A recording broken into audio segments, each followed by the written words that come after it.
Yes, people, welcome to Man Knows Football. You're here with myself, Guni. And as you can see, I have a new setup here. I've gone back to the whole OBS thing. To those of you that were here long enough to remember how that went the first time round, it was calamitous. But big up everybody in the building. Thank you for being patient on the wait. Unfortunately, I can't see you guys while I'm in OBS right now. But you know what I'll do? I'll just flicker between this and YouTube, innit? Problem solved. Nice and easy. So obviously today's live is going to be me on my ones. I ain't done that for a little minute still. Yes, people. Yeah. Welcome to... There's a parrot in the room. Echoing. So now I've got the live chat up on the screen as well. You lot can see yourselves. I can still get the supers on the screen. All of that stuff. Trust me, just because today, because usually I've been on it over the past couple of weeks, but today it's been learning. Let me try and get a couple of your comments up on the screen.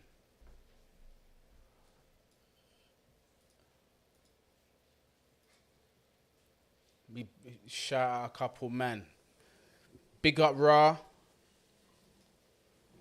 I'd be delighted if Arsenal get Rice, if it means we get Casado. Enzo as the more expansive sprayer of passes who can still get stuck in on top. Wonderful meal. Hey, listen. We're going to talk a little bit more about Declan Rice. Obviously, that's part of the subject of the stream. Oh yeah. I forgot that I've got to do this. Yeah, you see, this is me just getting used to the new surroundings. But long term, this works way better. Let me go through some more comments, get some more people in the building before we get started. RD Games, big up yourself.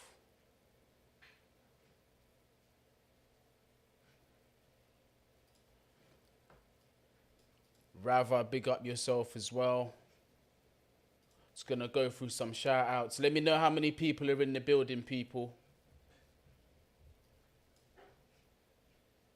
Appreciate that. Took me some time, you know.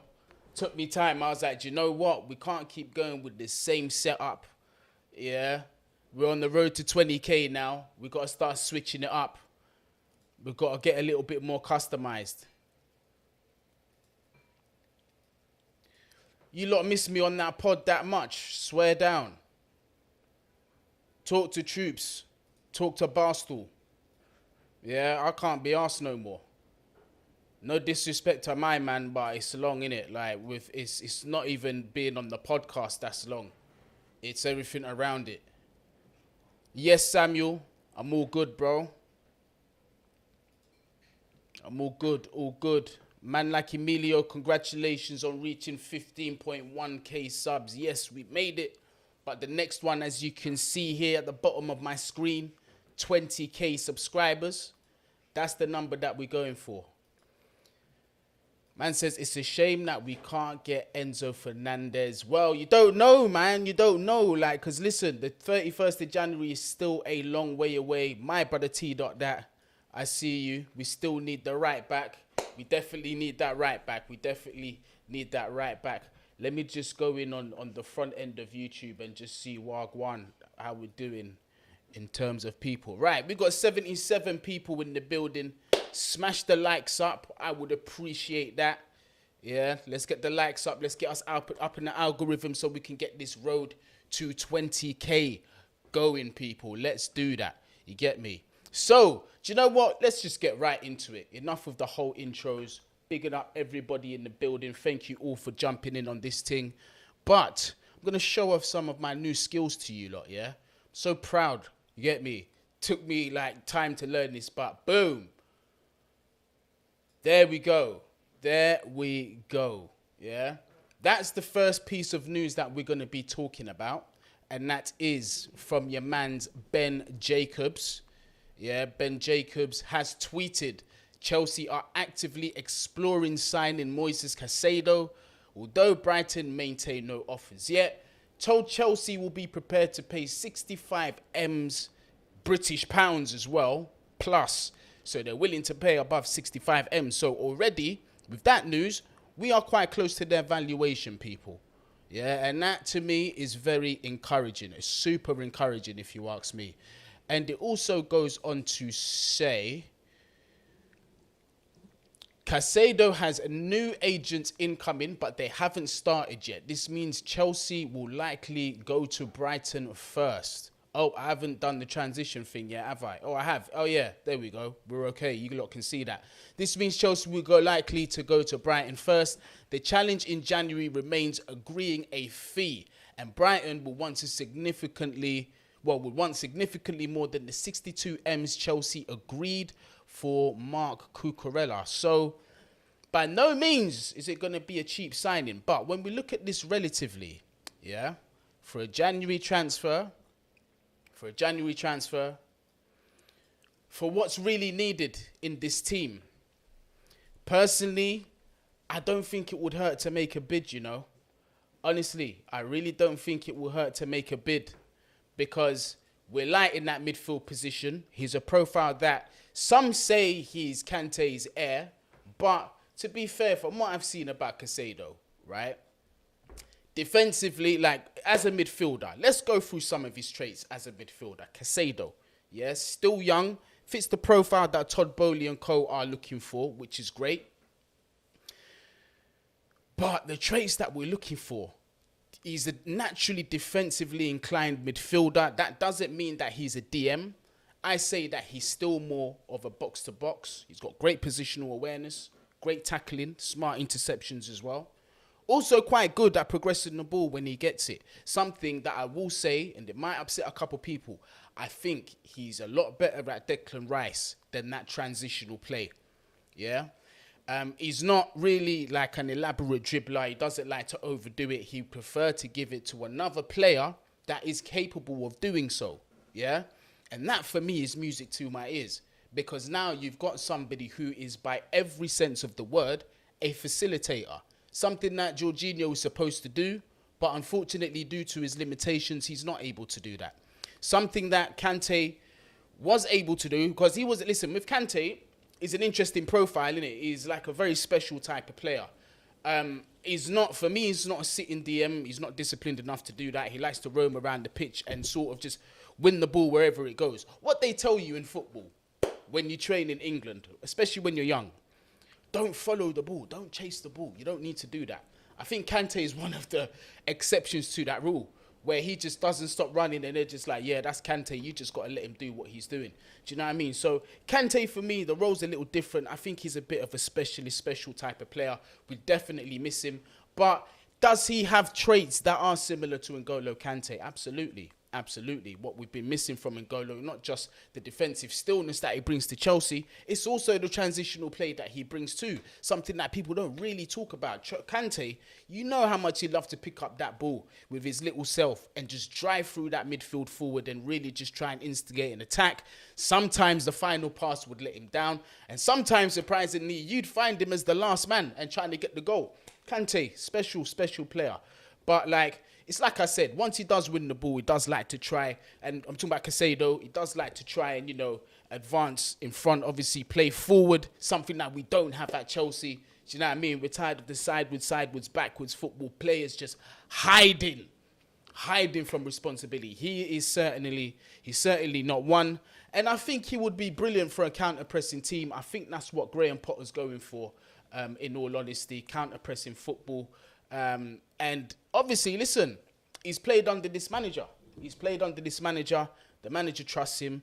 And it's a move that makes sense. 70 million plus, 65 million plus in January, where we're currently sitting in the Premier League table. We can't really be complaining about some of the prices that are going to be paid. Chelsea fans say my microphone is giving a problem. Can you lot hear me properly?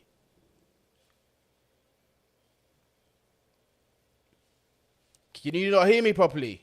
Give me a thumbs up if you lot can hear me all right.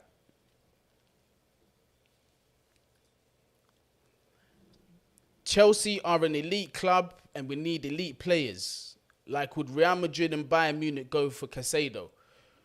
Well, this is the thing, is when we start going by these types of logics, then McAllister has no right to be winning the FA Cup. Do you know what I mean? Like, it doesn't, these things make no sense. Like, you know, a lot of players, a lot of the top level players don't start off at top level clubs.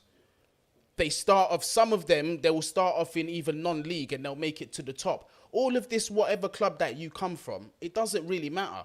It's as long as you're good enough to do the job. Are there traits, is there promise that you can see at that young age that you're able to come into an elite environment and build on? That's the question you need to ask. Casado seems to fit the bill.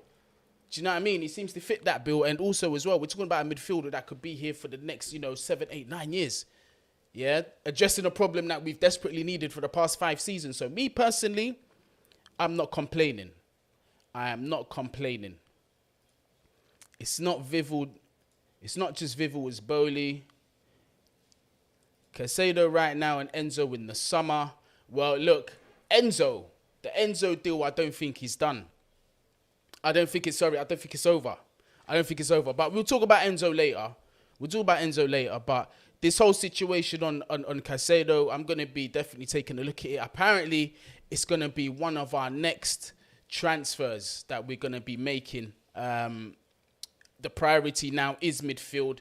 Something that we've been screaming for the absolute longest. We've been screaming for it. We've been wanting to address the midfield situation. It's great that we're signing Moises Caicedo. However, he on his own is not enough. I repeat, him on his own is not enough. If we don't learn from the mistakes that we made in history, we are doomed to repeat those mistakes again. And what mistakes am I referring to, people? Can somebody in the chat guess what I'm referring to? Let me give you lot some time. I'll give you 2 examples. N'Golo Kante, Mateo Kovacic, Reece James. Yeah, injuries. We need backups to these players. We can't be overdoing their mileage in the first 2-3 seasons, turn them into injury-prone players and find ourselves in the situation that we're in now. We need another profile of midfielder that is similar to him. We've already got several number 8s. We don't have to worry about that position unless some are going out. We did get some interesting news today. We will be talking about some potential outgoings as well. The new money bags that have come into the Premier League, Newcastle are looking at a few of our midfielders, few of our players. There you go. Ra got it in one shot. Why can I only hear you out of the left? Okay, let me see if I can turn this into mono, because that might be what's going on here. Kablam. Let's see now if that works. Mic auxiliary, I've clicked through mono. Okay, cool. This should be going through mono now. Oh no, it's still going through stereo.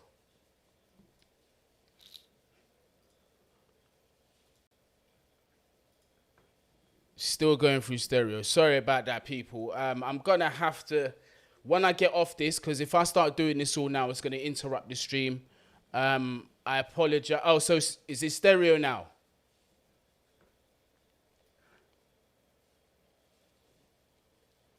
All right, is it? Okay, now I'm seeing in the comments, people are saying that it's better. Okay. So now that does mean it's coming through mono signal. Brilliant. Excellent. You see that sound engineering background, it helps, you get me? But back to the Casado situation. Look, he needs a backup, and there are other affordable backups out there. It's just whether we can get them in January or not. That's the question. Whether we can get them in January or not is the question. Romeo Lavia, you lot know, love that kid. Southampton, they might get relegated at the end of the season. They've got a decision to make, because right now could be the most money that they could ever get for him. If they do get relegated, they're going to have to be forced to send him closer to the buyback agreement that Manchester City have with them, which is not great for business. So let's see. I would like to try and get him in January, although I don't know how serious his injury is. I'm not sure how serious his injury is right now. Does anybody in the chat know? If somebody in the chat can let me know how long Romeo Lavia is out for, I would definitely appreciate that. Lavia is one, obviously, that's been spoken about in the press. Now, him, as opposed to Casado, is a natural CDM. Casado, for me, is more of a box-to-box, but more of a defensive-minded box-to-box. Lavia is more of a natural DM. Palhinha is more of a natural DM. These sort of players here, we need them too. We 100% we need them too. This is a good comment here. If Southampton are relegated, I'd love to take Bella Kotchap. He's not a bad player. He's not a bad player. Edson Alvarez, we're no longer linked with him. I would be very surprised if we do go for the player. If we sign him in January, I imagine it will be very similar to what we've done in the summer. It will be a last-minute thing in case we can't find any more midfielders elsewhere. That's when I guess that we'll probably go back in for Alvarez. But the good thing is about that is that he wouldn't mind joining the Premier League, so I don't think he would turn down the move. But again, he's one that divides fan base opinion. Definitely divides fan base opinion. Hey, anyone that's just joined in, make sure you smash the like button, get us up in the algorithm as well. If you're new to the channel, welcome. As you can see, we are now officially on the road to 20,000 subscribers. You lot helped me reach that. Thank you very much. Gonna go through some more of your comments here. Ward-Prowse is top class for Southampton. He's the best dead ball specialist in the league. Now, with him, I would still swerve him. I think if he was at that level by now, he definitely would have got that move. I'm not denying his dead ball abilities, but you need a little bit more than that in this modern game. Do you know what I mean? So they're saying that Lavia is not injured. Lavia is not injured. Yeah. Uncle Justice, big up yourself. Member of the channel. Hey, Uncle Justice, thank you for reminding me. I've got to big up all the members, the new members that have joined. I did promise that I'll do that. I don't want to go back on my promise, people. So let me find all of these details for the minute. Yeah, I've got to give a massive special shout out to the new members. And if you would like to join the membership, people, you're more than welcome. Just hit the join button down there to support the ting. So Exeter 1985, big up yourself. Thank you very much for the membership, my bro. Hamid Bangura as well. Thank you for the membership. Uncle Jesters as well. Thank you very much for the membership. Yeah, big up everybody that's joined. Yeah, those are the only 3 that have joined so far, but there is space for many, many more people. So really, I'm not going to lie to you people. The memberships is just more of a donation to just help the channel, to help just keep it going.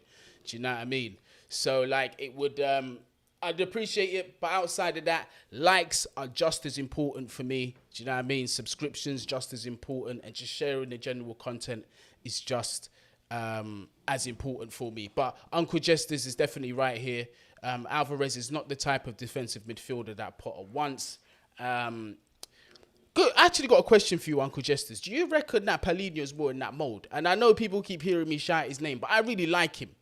Like a lot of people tell me, oh, going forward is not that great. But look, if he was to just distribute the ball to players that were slightly better than he was, then maybe he wouldn't really have that problem, because we just need somebody who's disciplined enough to sit there, who's got physical presence, and who can just half spray a ball about here and there. Do you know what I mean? But yeah, let me know. Let me know what you lot think on that one as well. But a lot of comments in here about Enzo Fernandez, innit? A lot of comments. EPL Turf, are you worried about Potter comment that too many people making too many decisions in short time is not good future from a signing perspective? I'm not sure what's that in relation to. Is that in relation to our recruitment staff? What's it in relation to? Just let me know. But look, I don't know about that. If it is in relation to our recruitment staff, what I will say is this, is that several clubs have used that system before and it seems to work pretty well for them. Do you know what I mean? So I don't think it will be any different for us. And on top of that, we've got a lot of money, so it should really work better for us. Everything should really be working to our advantage. Yeah, I saw this. This is some good news. Charlie Musonda back playing football in La Liga despite his injuries and setback. He's back to playing again. The fight goes on. So Potter's interesting. So Potter's looking at a double pivot with both equally able to build, play, and defend. So now this is what I'm saying, right? And this is why I wanted Enzo Fernandez, because I'm not just wanting him because he's a flashy name. No, because if he is going to go with the double pivot and the back four, if he does have somebody who's defensively disciplined next to him, he's also a bonus where he can contribute to the transitional play. He's also creative as well. He can also put a tackle in too. So for me, he does fit the profile. It's not just, oh, shiny toy, superstar signing. He does, but I agree with Chelsea. We can't just be going in reckless for these kind of players if it's going to affect us in other areas, because quite rightly, as somebody has said in the chat, outside of my boy T-Dot, right back situation.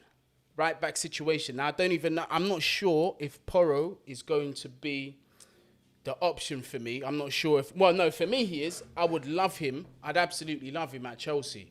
But I don't think that's what Chelsea are going for. I believe that they're going for a young Spanish right back that Arsenal are apparently interested in as well. What is this brother's name?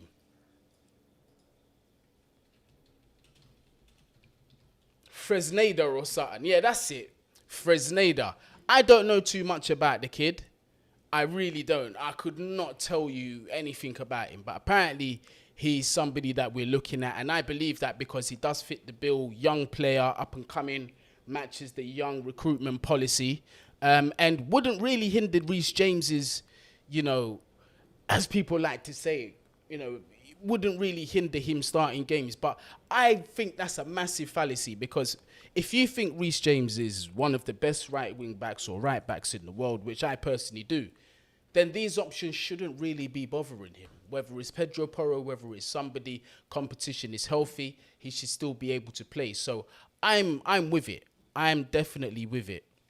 Kyle Walker-Peters, another one. Has his name come back up in the transfer market? I need to know, because that's an interesting one. Because last season we could have got him for 18 mil. So I don't know if that's still on the table. That's an interesting option. Why are you no longer on Back Again? I've explained. I'm not going to talk about Back Again no more. It's tiring. It's tiring. I know you guys, some of you lot want me back on the podcast, but it's just, you get me. There's nothing wrong between me and Troops. It's just bare politics outside of it, man. It's long, innit? Do you wait for someone to sign long-term midfield target and sacrifice top four, or sign midfield now for top four and maybe sacrifice long-term target for the future? What I strongly believe and what I'm going to maintain is that I don't think we're going to get top four. I believe that we're going to fall short. And I believe that this season has turned into, what are we going to do recruitment-wise going forward for the long-term development of the club? So to answer your question, I don't think anything will really be done to sacrifice a long-term signing. At this point now, it would be ridiculous to do. You've already committed to a long-term project. You might as well just stick to it. You know what I mean? Are we just robbing Arsenal? Henrik Jensen saying that Fresneda is an Azpilicueta regen. Chilwell, Colwill, Fofana and James as your back four, and Enzo and Casado as pivots. That is not a back. It's not a bad back four. It's not. However, what I worry about with them centre backs is Fofana isn't the tallest. Colwill is what, like 6'1", 6'2", or something like that.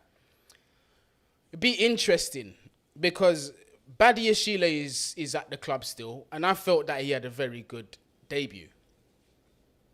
I thought he had a great debut. So we can't rule him out. But Colwill, for me, is brilliant. He looks excellent. He looks like he's starting to fit in at Brighton and starting to show what he's got to do. Because I was a little worried he wasn't being used at first as much as I'd like. But who am I to be doubting Brighton? Do you know what I mean? Them man know what they're doing. Porro would be good if available. Vincent, apparently, yeah, Spurs are in for this guy and they're in serious talks. And they're not budging over a 45 million euro release clause, which would allow him to join the club in January. To me, if you're asking me, it's an absolute no-brainer. It's a no-brainer. No-brainer. 45 M's. Didn't we pay more up front for Mudryk? 45 M's, and that's euros as well. Get it done. It's quality. Or could it be the reason why we're not going in for him is that he's potentially waiting for that buyback option for Manchester City? Could that be a reason? We'll never know. We don't know. Big up to all the people that are joining. Smash the like button as you join in, people. We are on the road to 20k as well, so I would appreciate a thumbs up on the video. 162 people in the building. Large up everybody that's in here. Hope you like the new setup as well. Took me some time to get this one right. Even got a clock on the bottom left-hand corner. And to some of you in England that are confused, like it's not 5 p.m. I'm in New York City. That is Eastern time. It's 5 o'clock p.m. over here. So now a lot of you lot know 5 hours behind. Anytime you're thinking of UK, New York, sorry, 5 hours behind. Where's my text box gone? I like this little thing. We must sign Enzo now because in the summer, this is a very good point. I like how this stream has just gone from like, forget everything else. We just want to know what's going on with Enzo Fernandez. Hey, and I'm not going to lie to you, I'm in that boat. I'm massively in that boat. And this is bang on because in the summer, two things will happen. One, they won't be asking for 120 million euros for the release clause. I believe they will be asking something closer to the 80 million that we initially bid for. So that's one thing. So that makes it more affordable. And two, other clubs in the summer are going to be looking at that price and saying, that's a lot more sensible. We've got Champions League football. We're Real Madrid, obviously. You know it's going to be them. We're just going to go ahead and buy him. Although they don't need midfielders, I wouldn't put it past them to do something like that. Also, we've got to watch what's going on with the Jude Bellingham situation. Does he go to Liverpool? Does he go to Manchester City? Because that could also affect where he goes. If he does go to Liverpool, please believe Manchester City might be all over Enzo Fernandez. And if they do, we might be in a little bit of trouble. So we've definitely got to keep it up. We've got to keep our eye on that one. I think that we should get this deal wrapped up before the end of January. Even outside of those reasons, Alex, bro. Because we're desperately falling behind in the table. If we sign a player like that, it's an even bigger statement signing than what we've already done. You know, hijacking Mudryk from top place Arsenal while we're 10th. If we sign him, it will just go to show. Champions League football doesn't matter. If you're ambitious enough, yeah, and you've won enough in the past 10 or so years, you've got enough credit in the bank, players are going to look at it and say, one, they've got money. Two, their past history over the last 2 decades is good. Three, we're going to give them the benefit of the doubt that they'll be back sooner rather than later. Boom, pen to paper. Now, when you start bringing in these key players, these top level players, these superstar profile players, you can start attracting more and more and more. And we need to start doing that. If we want to start climbing up that ladder quick, we got to start doing that. A lot of fans want Enzo Fernandez. Do you know anything about him? I do know that he plays in Ligue 1. I believe he plays for Lens. He is a central midfielder or a cam, I believe. Again, like I'm going off very, very vague memory. This is nothing that is super accurate. I might even be wrong with the team that he plays for. So if I'm wrong, people, let me know if he doesn't play for Lens. I just remember the red and yellow. Red and yellow keeps popping up. So I'm just going with Lens. But what I've seen of him is I love how much flair he's got. He's a very exciting player to watch. Weight of pass is good as well. Good vision, can dribble, carry the ball. I haven't seen much of him outside of maybe 1-2 YouTube clips and 1-2 what's that show called over here where they show clips of what happens in League 1 where they show the highlights. So I don't know too much. Lorient. There you go. I kept on seeing red and yellow, but again, like I said, he's a player that I don't know too much. I don't even know if we're interested in him. I just see a lot of Twitter accounts that are saying, look at the player. Definitely. No chance. Absolutely no chance. He does not leave Real Madrid. There's no way he's not leaving. Yeah, Boago hit us with it. Yeah, he's not there. There's not a chance. I would be very surprised if they let go of Camavinga. Camavinga is that good and will be even better than he is, that he will never leave Real Madrid. I think he's going to be similar to a Benzema situation. Him and Tchouaméni, nailed on. They're not going nowhere. But there is potential. There is potential to get a regen. Yeah? And that regen, you lot know who I'm talking about. Plays for Mönchengladbach. Yeah? Why we're going for Marcus Thuram right now when there's a midfielder that fits our profile over there by the name of Madueke? Yeah? That's the regen there. Why do I think he's that regen? Can dribble like Camavinga. Can read the game like Camavinga. Can pass like Camavinga. He can shoot when you ask him to. He hasn't got the greatest goal return, but he has scored some goals outside the box, which is always encouraging to see. Can be a little bit irresponsible with the ball. Does like to hold on to the ball for too long, which is why he was pushed up to the box-to-box position rather than being trusted in front of that defence, because that's not a position where you want to be losing the ball. But there's an opportunity to get his regen, but it's whether Christopher Vivel, who I know loves the player, he does like him, but it remains to be seen whether we're going to push for him this January, whether we're going to push in the summer, or whether we're going to push it all. But one thing does remain clear, people, and I've said it to you on streams before, pre-uploads, lives, you lot name it. Declan Rice, I've had my doubts. I've had my doubts about Declan Rice, people. And we're starting now to get that news that Declan Rice may not be on the cards anymore. Now, one thing I did say was now Christopher Vivel's come in and Paul Winstanley's come in. Don't necessarily think that the targets that we were going for before, even the ones that we thought were nailed on, are still nailed on. Because they are heads of recruitment. They know exactly what it is that they like. They know what profile that they want to identify. Now, their profile might be different to what our previous scouts had thought would work for Chelsea. Although we're not going for Deckers,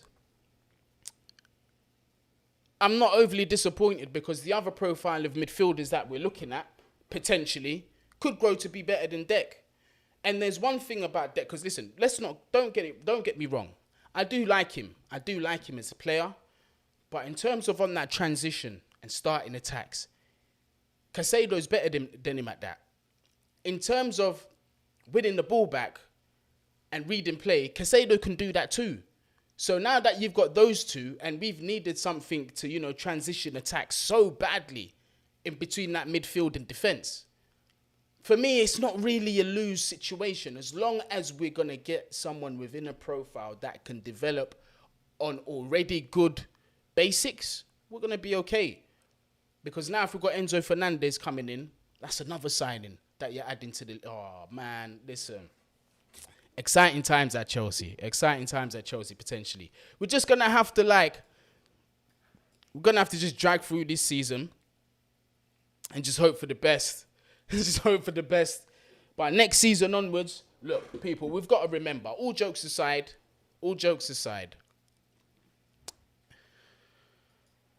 this time next year, a lot of these teams that you've been seeing us field, you're going to laugh at it in a year's time.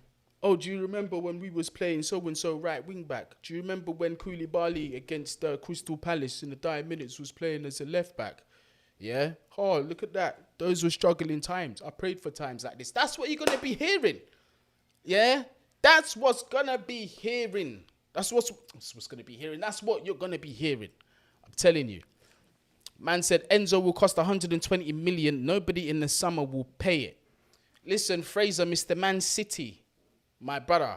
And I know you're a viewer, man. You're a returning viewer. So I say that with respect, my bro. Big up yourself. Chelsea only bid 85 M's, euros, up front. No add-ons, nothing. It did not add up to 120 million euros. Now, I know Benfica have come out and said several times, we want the release clause. No release clause played, the player doesn't leave the club. No release clause pays, the player doesn't leave the club. Right? If we go back in with 85 M's, like we did before, and add-ons to make up the 120, or perhaps the 127 that we were told. That might be enough. And that way we're not screwed through FFP. It's not that we can't afford to do the deal. We've got the P's there. We can slap it down. We can activate the release clause. It's just that we're going to shoot ourselves in the foot in other areas. Do you know what I mean? So I reckon we'll be okay. Daniel Knight, you ain't got to worry about nothing, my friend. You not got to worry about nothing. There's a reason why Todd Bowley is stretching out these deals like there's no tomorrow. This guy's a proper general, you know. Yeah? Todd's stretching out them contracts so we can pay the transfer fees within that time. And that works in favour for FFP, because what you pay in that current season is what FFP counts. So, for example, Mudryk, 100 million. However much that we put down, yeah, excluding the add-ons, is what's going to go on FFP. So it's not going to screw us. So if you're thinking 100 million transfer with add-ons is going to go in the books for this season, that's not the case. Similar with Christopher Nkunku. A lot are saying, oh, it's a done deal, it's a done deal. That's going to go in next season's books because he cannot be registered until the summer transfer window, which is officially for the next season. So therefore, we're not paying that yet. That's not going in the books. We're in a very good position. We're in a very, very good position. And if we keep doing the deals that we're doing, we're going to be fine. But what I will say is we cannot continue to spend without selling players. We do need to sell players, people. But how's everyone feeling about the Declan Rice situation? Because we did get the news that Declan might be going over to Arsenal. Or is this a setup for Chelsea to hijack another deal? I don't know, people. You tell me. You lot tell me. Now, I'm trying to get this back up on the screen. Not too sure what's gone on here. I was trying to... there we go. There we go. So now we're going to fade it in for you lot. So big up the Blue Dodgers account. He's a really good aggregator. He does get a lot of the main accounts and retweets them out quite quickly. Chelsea will fight Declan Rice. Will fight Arsenal for Declan Rice and feel buoyant after outbidding them for Mykhailo Mudryk, who joined Graham Potter's side from Shakhtar Donetsk on Sunday. Mudryk had... This isn't the tweet that I was looking for. My bad, people. I wasn't actually looking for this tweet. I was looking for a next one. But that's encouraging to those that want Declan Rice. Let me find the original tweet that I saw. But I do believe it was Nizar Kinsella, and respectfully, ever since the takeover with the whole Saudis joining and this and that, yeah, he's been a bit shaky, hasn't he? And I don't want to disrespect the man because he does it for a living, but he just hasn't been cutting it. Just hasn't been cutting it. So this is the tweet that I was talking about here. Arsenal want Declan Rice in the summer. They are now favourites to win the race with Chelsea. Long moving on to Enzo Fernandez and now Moises Caicedo. First broken by Gary Jacob. So there's the news to those that haven't heard the news on Declan Rice and potentially him joining Arsenal in the summer.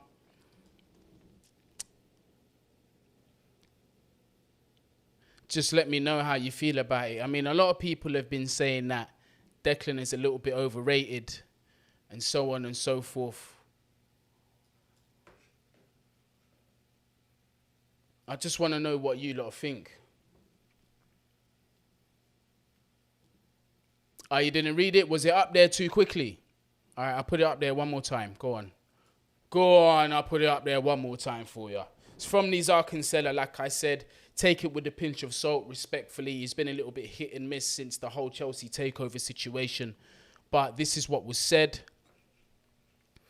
And I'm about to remove it in 5, 4, 3, 2, 1. See you later. Now you've got my face now. My face is back. Regarding Rice, it's very clear. Chelsea owner will get what they want. Money will not be the issue. It's just pay term, and do we really want it?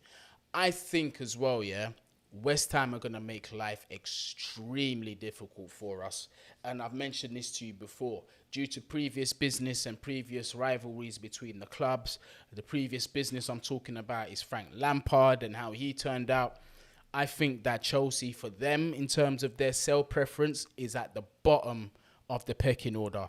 So for us, they'll make it more difficult than they would for Arsenal, which is another thing that people need to bear in mind as well.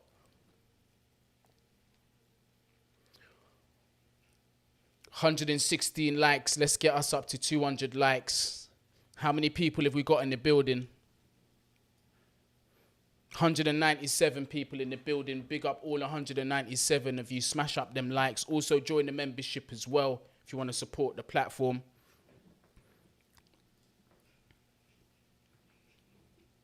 So Declan Rice, depending on who you want to believe, since it's Nizar Kinsella, I'm going to take it with a pinch of salt.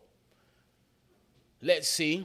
But I still have a feeling it doesn't end up at Chelsea, so I feel Nizar might be up to something. Some of you lot know I've been saying this for a while now. So potentially we might not have Declan Rice at Chelsea Football Club. How does that make you feel? Does it not? It will be weird seeing him in an Arsenal shirt if he signs for them. But let's see anyway. There's other options out there. I'm not overly fussed. I'd be happy with Caicedo if I'm honest with you. I'd definitely be happy with Caicedo. So I've seen several people are asking about the goalkeeper situation as well. I don't think we're in a rush to be signing a goalkeeper at the minute. I think that will be addressed potentially in the summer. We've got something happening with Edouard Mendy's contract. He doesn't seem to want to sign a new contract, and Chelsea don't seem to want to up their offer, which means that there's a bit of a stalemate there. His wages right now are not astronomical, so that means it wouldn't be hard for him to move on and find another club. I believe AC Milan are interested. I believe also several other Italian clubs are interested in signing Edu Mendy, so that's definitely one to watch out for. In terms of replacements, the last concrete bit of news that I heard was Ilian Meslier of Leeds, the young goalkeeper. Good shot stopper.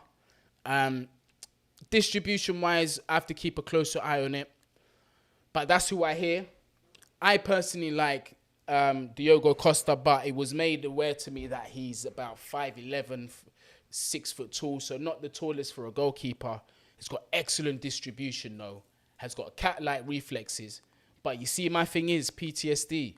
I saw this with Kepa at Bilbao. The cat-like reflexes, the good distribution. And look how it worked for him in the Prem.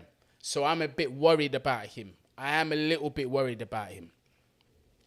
Maignan is somebody that I wouldn't mind. And another one that I like as well, that not many people have spoken about.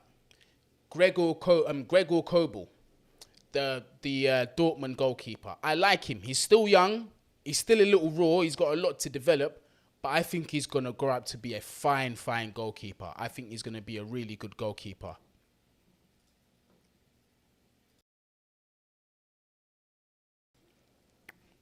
Let's go through some more of these comments then, people.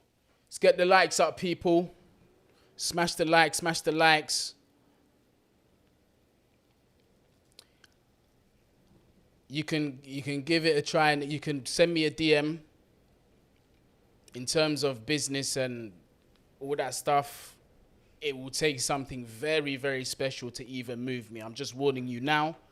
So you can, but listen, as always, my ears are open. Don't forget Madueke, the guy looks like a baller. Hopefully he is as good in real life as in comps.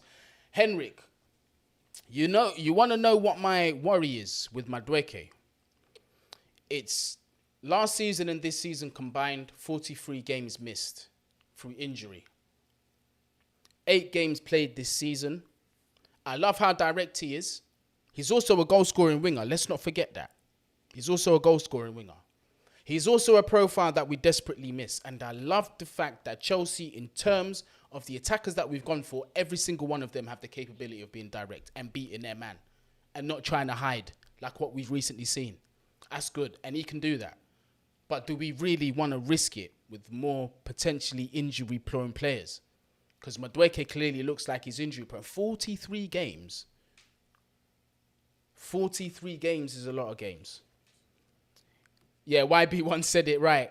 Madueke is a Pulisic replacement at Hammersmith Hospital. Also as well, I've got to plug something else. I done my second episode on the byline yesterday. I hosted it with Nini FC for the first time. It was great working with him. We should be having him on the channel potentially this week if all goes well, if all goes to plan. But we had a great discussion. If you're subscribed to Alex Goldberg and the byline, definitely look out for that one as well. Really had a good talk on that one. We spoke about the post-match yesterday and we spoke about the announcement, a little bit about the announcement of Mudryk. So definitely go and check that out. Nippon, I see you, my bro. Big up yourself. Are we still in for Leao or is that on hold for now? I think you can forget about Leao. I think Leao's done and dusted. I think he signs a new contract at AC Milan. And if I'm completely honest with you, I was never too sold on the player. I like he's got speed. He's a big guy. He's got very good feet and that. But I just wasn't overly sold on him.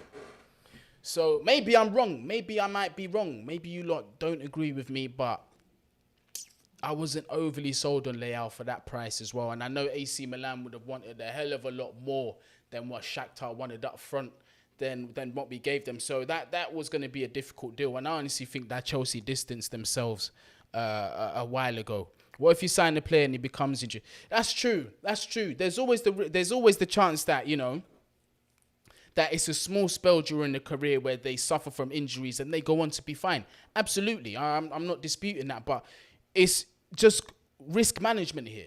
Look at what we've got on our books already. Do we want more potentially? My answer is no. I can't really do it.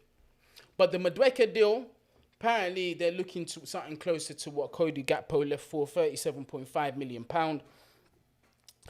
Again, I don't know how to feel about this one because although the few times I did see him, the one that stood out was against Arsenal at the Emirates. Him, Sangare, Gakpo, and Javi Simons had a really good game that day. And Madueke was really a forward in Arsenal's side. He was just beating players like they weren't even there. So I know the ability is there, but I just want to avoid that injury record. Madueke has powerful shots that can take on players, good finishing. Maybe if we can get him less than 35 million, I will take him. Now that you say that, I don't know what Madueke's injury history is, but if it's hamstrings or something like that, I wonder if it's related to how he's shooting the ball. Could be that as well. I'd rather keep Odoi. Callum's gone. I reckon Callum goes. I don't think there's a chance of Callum seeing the light of day no more at Chelsea. I mean, he can always develop and become a top player somewhere else, but I think where Todd Bowley's going and what we need to start doing now, there's no time for that. There's no time for that. Alban Lafont's a good option for goalkeeper, but for me, there's several others ahead of him that I'd rather go for, if I'm being honest.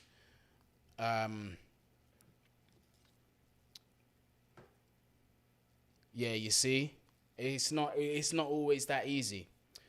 We spoke about Pedro Porro already. 45 million euros is what Sporting want for the player.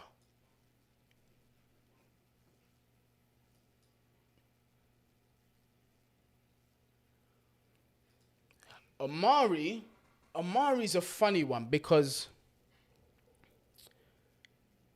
in that right wing position, we know that Ziyech is going out. He's leaving. We got Mudryk who's left-footed, but he likes to come off the left wing. So there is still potential for him to come and, you know, play it. He can still play it. My thing is with him, though, is that he needs to come out of his shell. He needs to come out and show some of that unpredictability, some of that bravery we've seen from him at youth level, because he's a very exciting player to watch. And I felt like the past two cameos, he's been playing it a little bit too safe for my liking.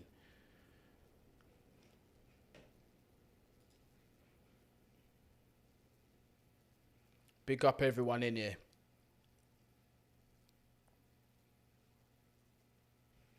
How long have we gone on for? I've got plenty of time, people. I don't need to go nowhere. I'm chilling. Chilling like a villain. 209 people in the building. We've got 146 likes, people. Let's try our best to get them up to 200. So we also got some news today that we are still persisting on investing in our forward line. And two very interesting names have come up for Chelsea Football Club. And those two names are Victor Oshimen and Dusan Vlahovic. Now, we're going to start off with Oshimen because this one is going to be short and sweet. What do I think about Oshimen as a player? I think Oshimen's a good player. I think Oshi's a very good player. I think he's multifaceted. He's a baller. He's a finisher. He's quick. He's got flair. He's proper. He's proper. All this being said, so Guni, what's the problem? We've got money. We can go to Naples and try and throw an offer that they can't refuse and all that. But there's one big, long-standing problem, a big brick wall for any team. And it goes by the name of De Laurentiis. If you lot don't know about De Laurentiis, this guy here is the most difficult negotiator alongside Aulasa Leon. And then after them come Levy. But this guy arguably is number one. That man there will tell you, all right, if you want Oshimen, will give us £80 million up front and 20 million in add-ons. You'll turn up tomorrow with that deal. He'll come back and say, nah, I changed my mind. I want 150, 170. Wicked man. That's why Koulibaly stayed for as long as he did, you know. That's why Koulibaly stayed as long as he did. Wow, some of you don't want him. I honestly don't want no more players from Napoli. We just don't work out. But I don't know. Oshi looks like a talent, you know. Oshi does look like a talent, you know. But based on the fact that he's playing at Napoli, he's not leaving anytime soon. What he's going to have to do is to get any kind of realistic move is run down the contract that he's already got. And very similar with Kvara, because if this was the case, listen, people, I need you to understand. There's only one winger that I would have gone for if I'd known he was available, if he never played for Napoli, and that is Kvara. I would bring him yesterday. But, again, De Laurentiis, forget about it. It's not happening. He's not going nowhere. None of these two are not going anywhere. Diego, he's a ruthless, listen, he is ruthless. He's ruthless. Ra knows Napoli are a nightmare to negotiate with. There you go. You see, YB1 knows, bruv. YB1 knows, bruv. He's that guy. I want him, but we're not going to get him. No club is going to get him while he's at Naples. So with the Oshi deal, I think he would do well. It remains to be seen whether he will translate over to the Prem. But I would still take that risk for a sensible price. But it's not happening. So we might as well take that, throw that in the bin, as the basketball players do. Just get that out of here. But the next one, though, Dusan Vlahovic. That one smells a lot more realistic because Juve, with the drama going on around their club.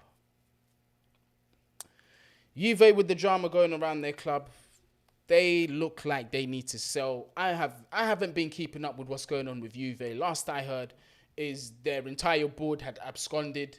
The Agnelli family just got out of here. Nedved just decided to get out of here. Just bare man got out of here. Like when you go up to the exec offices, there's just nobody there. There's just bare empty papers and just unused chairs and furniture. There's nobody there. So I don't even know who we're going to make this offer to at Juve. Yeah, but I don't know. Obviously, they're not in dire straits like that. But that's a deal that can be done. He almost went to Arsenal last season, apparently. They were flirting with the player. Fiorentina wanted about 60 or 70 million. I can't remember. But either way, fast forward to today, Vlahovic is now on the market. Now, Vlahovic is more of your traditional number 9 striker. Yeah, more of your fox in a box kind of guy. I like him. He's a profile that we currently don't have at the club. Bamiyang, we do have it. But he doesn't have much of a future. He don't have much of a future at the club. He'll be out the door. Lukaku as well. He's a name that we shouldn't even mention. But for him, I don't think he's bad. I reckon he's a bit of a fox in the box. To some, people are saying Vlahovic isn't a good player. If you play to with strengths and you drop that ball to him in the box, he'll put it away for you.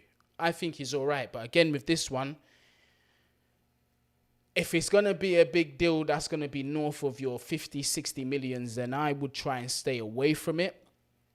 He's not the oldest striker. There's still room for him to develop. Dacho's not ready. I'll tell you straight up and down, Dacho's not ready. I would sooner loan him to one of the divisions in Europe than just throw him in the deep end right now. I'd loan him out. I'm not a fan of starting him, to be honest. I believe the boy's talented. I believe the boy can definitely do his thing. But there's a lot for him to learn. You see this? This is a very good comment. This is a good comment. Vlahovic don't work if we don't get a creator, Arsene Zakaria. Now, the first thing I will say is that I don't believe creation comes from necessarily just individuals.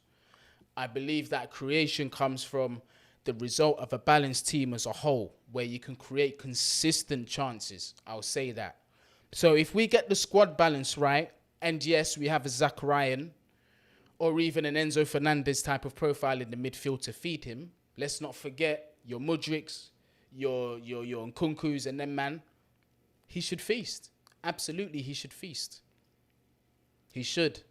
He's just your traditional number 9. That's what he is. And a lot of teams, you're starting to hear now, teams are shying away from it. They want more of the multifaceted one that can be involved in all phases of play, not just a fox in a box with good positioning and so on and so forth. I'm hearing crazy stuff about Haaland making Manchester City worse and these things because he doesn't get involved in those phases of play. But if you ask him to do what you paid him to do, he'll do it 10 times over. Do you know what I mean? So let's see, because we do have profiles that can play that centre forward role. Nkunku being one of them, Felix being another. So let's see.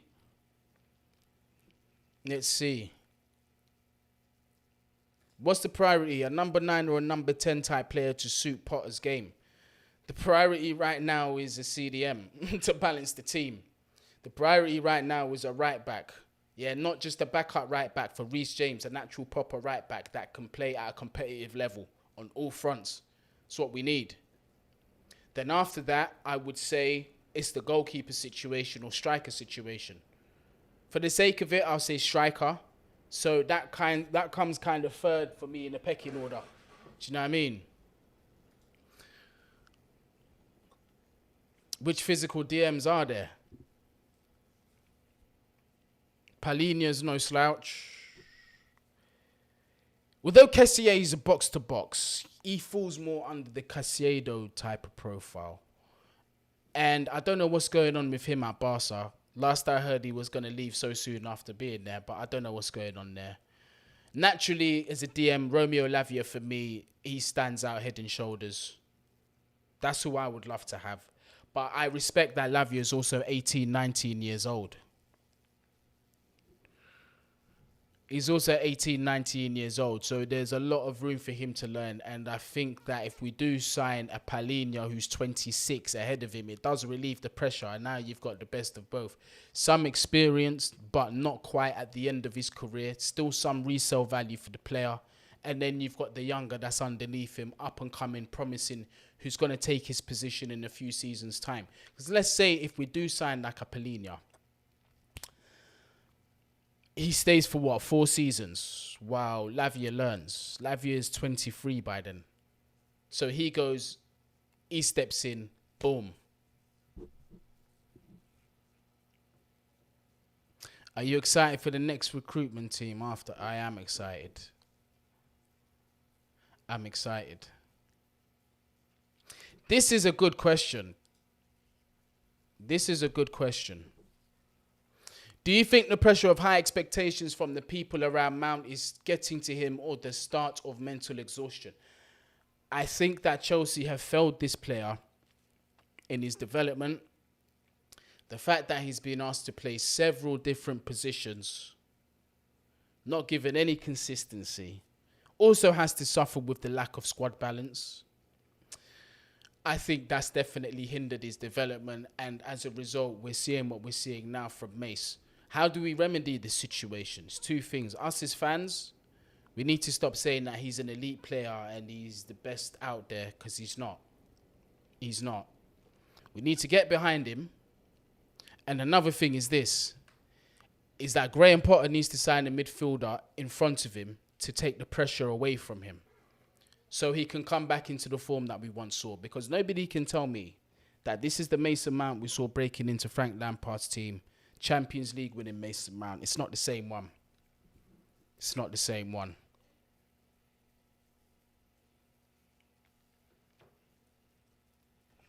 Big up everyone in the building. This stream is going to be a slightly longer stream than what you lot are used to. Usually I give you about 45 minutes and an hour, but that's usually because I've got a guest on with me. So big up all of the 224 people that are watching. So yeah, I think Mace is an unfortunate casualty of what's been going on at Chelsea, and as are several other players, Callum Hudson-Odoi as well. Although the injury might be a thing as well that hindered. I think, no, it definitely was. The Achilles in this day and age is one of the worst injuries that you can have in football. So that's one that you've got to respect. But do you know what? We've been talking a lot about incomings. We've got to talk about outgoings. We're hearing the cash-rich club up in Tyneside are looking to, well, they've inquired about players that are on the books for Chelsea to be out the door. And they have some interest in several players. One I'm not too sure is on the books, though, to be leaving. And that's Conor Gallagher. Just waiting for this to load up on my screen. Anytime now, OBS would be great. You know, do me like that, OBS. Just not popping up on the screen when I need it to pop up on the screen. Is that? Here we go. Better late than never. So it says here from the Absolute Chelsea account, Newcastle are looking at the possibility of signing Chelsea trio Conor Gallagher, Loftus-Cheek, and Hakeem Ziyech this month. Oi! I missed that bit. What? This month? Oi, please. Newcastle, please come round with your Arab money and just spend at Chelsea. The doors are wide open for you. Are you mad? Come to Chelsea. We've got a flash sale going on. Graham Potter would be reluctant to let Gallagher and Loftus-Cheek. Why? However, Ziyech should be allowed to depart. What? Why wouldn't you want this guy to leave? Or is it a thing where you'd rather he left in the summer, but then you're going to get less for the player? I don't know, people, man. Like, if there's for me, but then this is probably why I'm not Chelsea manager, but for me, it's like, sell him. If there's someone coming in, sell him. Yeah, that's potentially free. Listen, I'm not going to, I'm going to keep it 150 with you right now. I would shop all three of them. Even Connor. I know he had a good game yesterday, but I'm shotting all three of them. I'm getting them wages off the books. I'm going to Benfica. See that brother Enzo Fernandez? You must bring him now. I need him. He will be in a Chelsea shirt by the end of the day. Sell them. Add prem tax on it as well. Sell them. This is the best opportunity. What are we doing here? Come on, man. Sell them. Another prem team as well. And they've got bread. They've got more bread than us. And Potter's talking about keeping Loftus-Cheek. He's talking about keeping Loftus-Cheek. Get rid. Because selling them free, we can bring in Enzo. We can go in for Lavia and potentially bring in one more player, the right back. Out the door. I know you're not going to fetch like 100 million for all three, but you're still going to get a nice amount of P's. That's going to add towards FFP. You get me? Mad. What's the people saying about it? Ziyech will... Yeah, do you know what? You know what? Them assists from that right side, you know he's just going to spam them deep left foot crosses. Yeah. Some of them free kicks he was taking yesterday. Yeah. Hakim Ziyech, yeah. With them set pieces, yeah. At Newcastle. Yeah, with Botman and them man there. Them big ass man in that yeah, oi, yeah, Ziyech could do danger in that in that team still. In a balanced squad as well. Oi, yeah, it could be dangerous. Yeah, Almiron on that other side. Yeah, oh, bruv. Let's see. But still, sell him. I don't care. Sell him. While stocks are high, sell him. Sell him. Sell him out of the door. I can't believe Graham Potter wants to keep 2 out of the 3 players. I would have driven them to Tyneside, mate. Would be having a jolly old road trip from London. Would be in the car now, singing songs, old school 90s rap music and R&B and that. We'll be getting the whole sing song on. Yeah. I can't believe this, Graham Potter. But the good thing is though, he's not saying that about Jorginho. He's not saying that about Jorginho, and that to me is music to my ears. Should we look at what's been said about Jorginho and the latest situation with the contract? Let's see what our good mate Simon Phillips has to say. Big up Simon Phillips. I've got a confession to make, people. I was meant to have him on yesterday. Oh, no, on Saturday. But unfortunately, the night before, I had a lot of mad things that were going on that needed to be taken care of. So I was shattered. But hopefully we'll get Simon on here soon.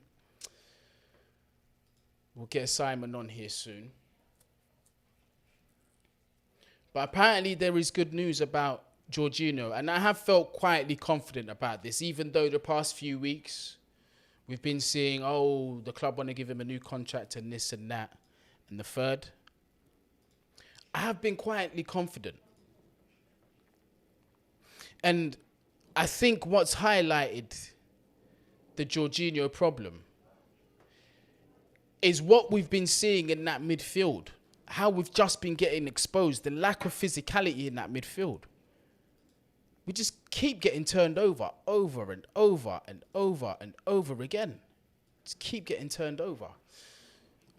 Sources tell me today that Chelsea are seeking out Italian clubs for Jorginho to leave this month. Also understand Leicester City are targeting a move for Ruben Loftus-Cheek this window. So Chelsea are the ones, if this is to be believed, that are offering Jorginho out to clubs. Now, what does that tell you? A player with 18 months left on the contract. Apparently, Ballon d'Or deserved to be there. All of those trophies, all of those accolades. And nobody's rushing to the door for this player. No one is rushing to the door for this player. What does that tell you, people? Real Madrid coming in for him? Nope. Barcelona? Nope. PSG? Nope. Juve don't even want him on a free. These are the deals that they go for. Nope. Napoli, where he came from? Nope. His old Gaffasari? Nope. Let's go to the Prem. I've missed out the Prem. Liverpool? Nope. Arsenal? Nope. Tottenham? Nope. Newcastle don't even want him. Newcastle don't even want this guy. So the best piece of news for me is that we actually seem serious about this club rebuild, because we got the article the other day. I did go over it in a video. Make sure you go back and check that out. One of the pre-uploads that I've done over the past couple of days, where we did speak about the comments that have been coming out from behind the scenes at Chelsea. Matt Law gave us a detailed article about the rebuild, about some of the outgoings. Jorginho definitely being mentioned in heavy detail in that. Kovacic as well being mentioned. But Kovacic is more of a situation of him wanting a new change. For me, that works just as well. I think his time at the club is up, and I think he's been very stinky as of recent. And I just think it's just time to move on. Let's just move on to greener pastures. Let's move on to the youth, build on to the next project. They done their thing at Chelsea, but let them go. Kovacic as well, injury record. Not the greatest. Do you know what I mean? This is a very true comment. Emilio smashing it today. I'd prefer a 35-year-old Modric play over J5 any day. Absolutely. That's a fact. It's not even a disrespect. It's not even a disrespect. Not a chance. With the way Man U are playing now, the only way we could get a Frankie de Jong deal done is if we acted while United were still not able to spend money and they're kind of going through this weird transition of selling their club. So I think that's the only way we will get the player.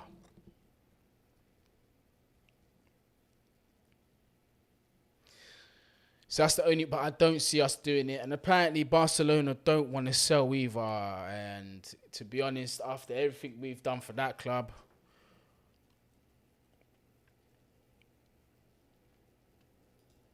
Ben Talks Chelsea, big up yourself. Can we do a collab video Friday on my YouTube channel?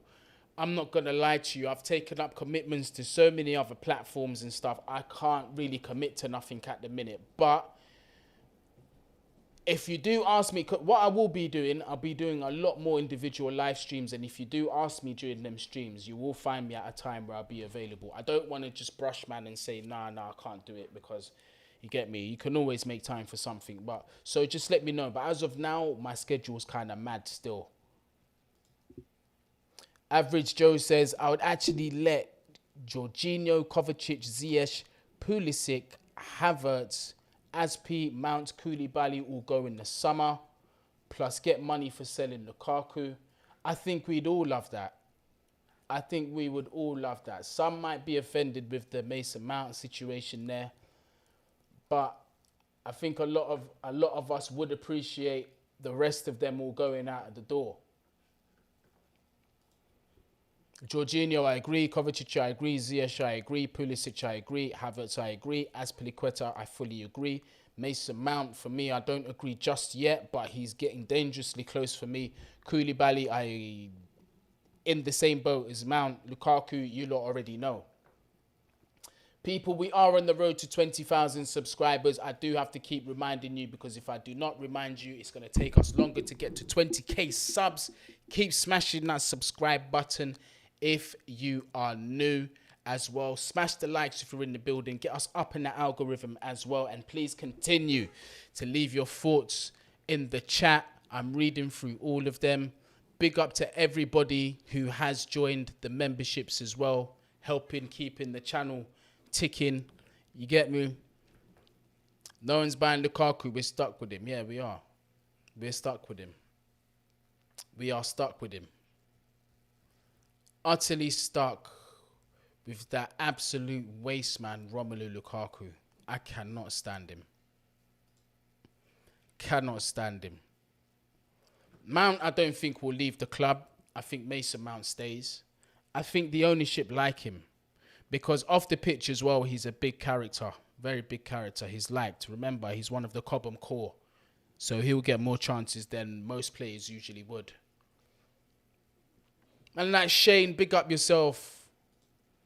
I'm back with the lives now, Shane. I'm back with the solo lives. Hopefully we're going to have some breaking news over the past couple of days. We've spoken about Casado. We've spoken about several other players as well. We've spoken about outgoings. Trevor, I think by the time we kick a ball next season, I can see 1, 2, 3, 4 out of those 5 players not being here. Havertz will be difficult to get rid of. It's still going to be expensive to get rid of him. And I hear if Chelsea are going to let him go, they want nothing less than 70 M's. And as you know, no club is paying that. And no Premier League clubs are interested. The only one that has a bit of tentative interest is Bayern Munich, as you should know. So, yeah. Kovacic stays for you. He moves on for me. he moves on for me. He moves on for me. And now this is where I talk about your Manu Kones. Because he can do that role now. Do you know what I mean? And I trust that he will score more goals than what Kovacic would in his career. Kovacic is a great dribbler, 100%, but so is Manu Kone. And Manu Kone is what, 22, 21? Rather that. Rather sell him. And rather sign him. It's that final pass that lets me down. That's the thing about Kovacic, is that final pass letting me down.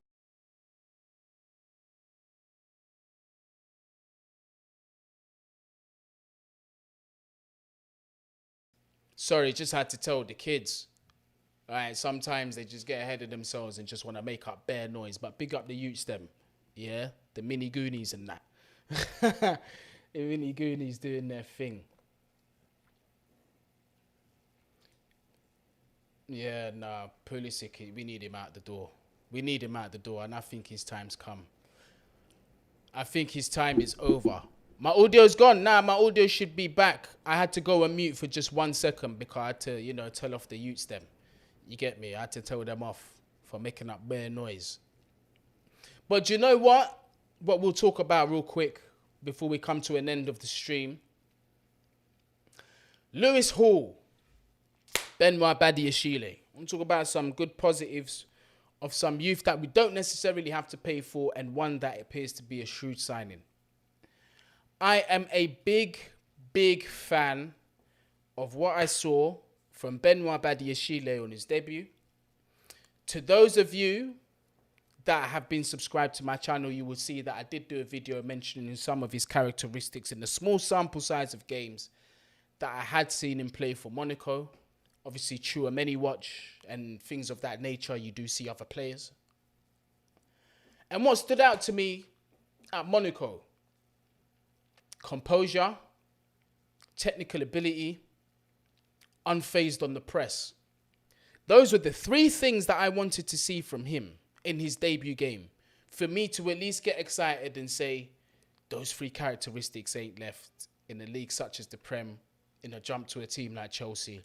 He looks as cold as ice. The maturity looks way beyond his years, 6'4". Although I felt he'd done his body frame a disservice, but it is his first game in the Premier League. Thought he did get bullied and bounced by Zaha a few times, but came back in it to win a few of the duels, held himself strong. But then that as well, it comes with lack of experience, not understanding the referees and, you know, what you can and can't get away with in the Premier League. That's going to come in time. I've got no worries. That's going to come in time. This is a very good comment here. Quick save. His long balls are pretty decent, absolutely, on that left foot. That's another thing that I mentioned.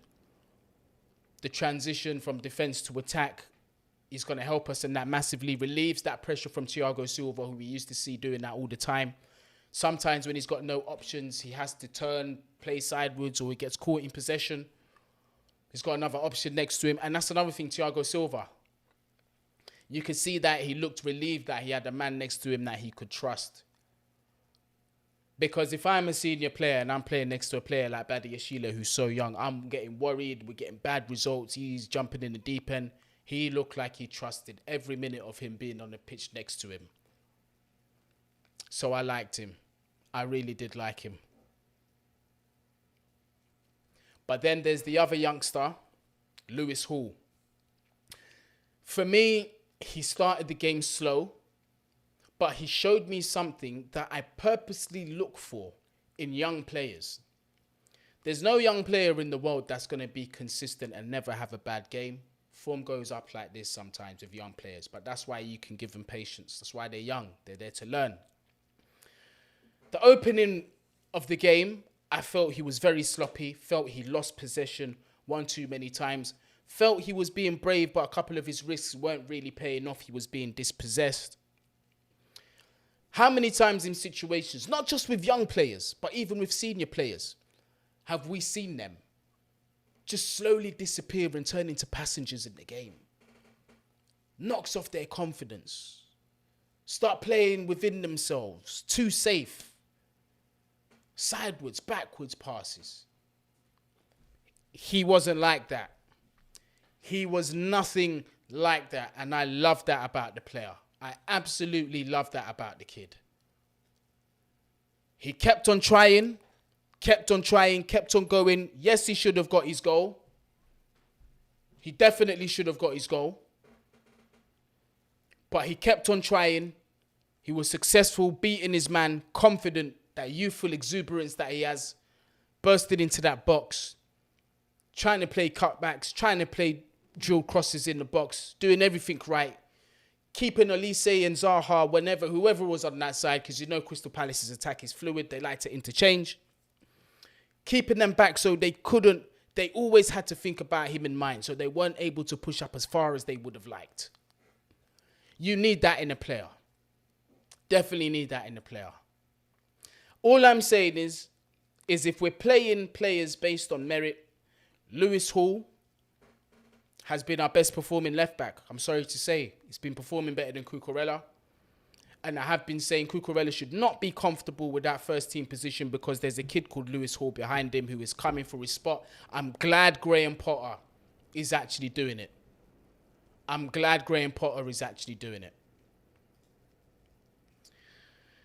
Lewis Hall deserves a lot of credit, unlike Koulibaly, who isn't consistent enough. Same to Cucurella, who ain't committing himself like he used to for Brighton.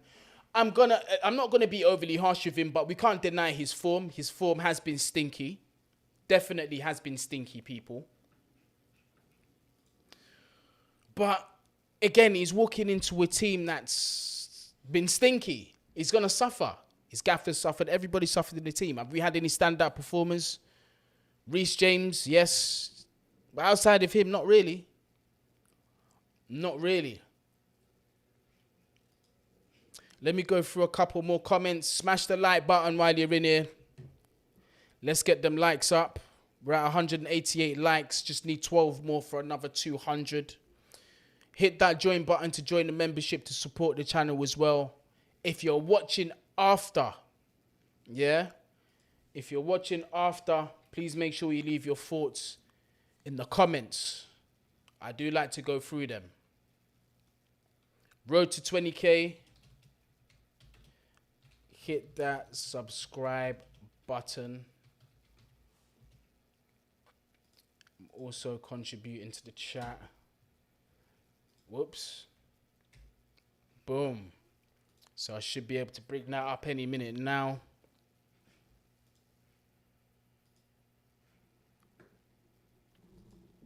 Get me, hit that 20k button. Them emojis there, that's Guni with hair. My brethren decided to catch joke and just Photoshop me. So I thought, you know what? I'll let you lot have some banter. We'll add it as an emoji in this thing. So if you join the memberships, you'll get several of them. But the only thing is that I hate is the fact that I can't add more until more of you lot joined. Until more of you lot join the membership. So do that so I can start adding more emojis. There'll be Bald Lives Matter emojis, all kinds of wacky stuff that's going on, you get me, in the emoji section. But yeah, people, make sure, because I'm about to wrap up, smash that like button, smash the subscribe, smash the join button if you want to support. Leave your thoughts, people, about these signings, potential outgoings if you're watching after the live has been done. I will be back tomorrow with Matisse. We will be doing a joint live stream. I don't know if I'll be doing it on here on OBS or back to StreamYard. But either way, I'll be figuring that out. I'm feeling the artwork. Give me if anything, people, give me a thumbs up for this artwork. I've been working hard on this. But people, make sure you stay safe. And as always,